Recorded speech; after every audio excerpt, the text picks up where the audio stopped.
या ठिकाणी आपण जे आत्मकलश आंदोलनासाठी बसलेले आहे याचा विषय काय होता? नमस्कार, माझं नाव सैतान शेख. आज डॉक्टर बाबासाहेब आंबेडकर यांच्या पुतळ्याच्या पायथ्याशी बसून जे आत्मकलश आंदोलन करण्याचा उद्देश एवढाच आहे. आपल्याला माहित आहे, मागील काही दिवसापासून मी पंचनामा या मतदाराखाली काही मालिका सुरू केली होती.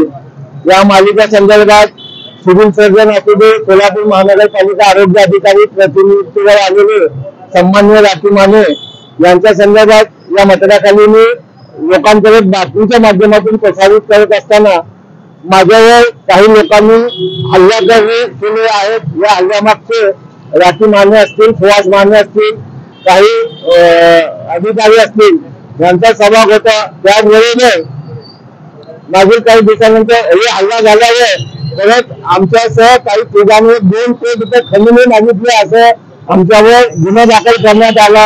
कुठलीही शहानिशा न करता हा गुन्हा आमच्यावर दाखल करण्यात आला. जर आम्ही खरोखरच खंडणी मागितली असती तर आम्हाला ट्रॅप करायचं होतं, पैसे मिळून आम्हाला अडकायचं होतं.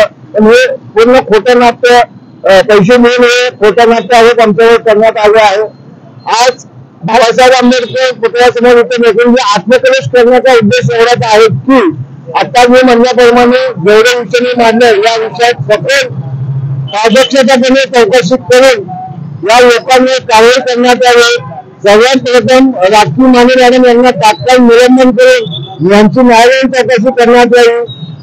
सुहास माने असतील यांच्यावर अनेक गुन्हे आहेत, त्यामुळे राठी माने यांच्यावर देखील यांनी खोटे गुन्हे अनेकांवर दाखल केले आहे. यापूर्वी अशी सखोल चौकशी प्रशासन शासनामार्फत पारदर्शकपणे करण्यात यावे यासाठी आज आत्मकलश आंदोलन करत आहे.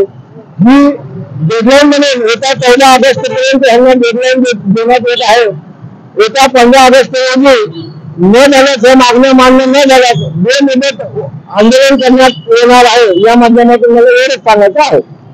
आज जे आपण आंदोलन करत आहे, एवढा पाऊस सुरू आहे सोलापुरात, तर प्रशासकीय अधिकारी वगैरे आपल्याकडे आले होते का? प्रशासकीय अधिकारी नाही, पण पोलीस प्रशासनातील काही पोलीस कॉन्स्टेबल येऊन गेले होते. पाऊस सुरू आहे अशातला भाग नाही. अहो, ज्या बाबासाहेबांनी देशासाठी वाहून घेतलं अशा माणसाच्या एवढ्या पैशाची भेटून आंदोलन करण्याचा भाग आज मला लाभला आहे. इथे बसण्याचा उद्देश एवढाच आहे की इथे बसल्यामुळे आज ऊर्जा मिळते. अख्ख्या देशाला ऊर्जा देणारे बाबासाहेब आहेत. म्हणूनच बाबासाहेबांच्या पुतळ्याची पैशाची भेटून आज मी आत्मकलश आंदोलन करत आहे.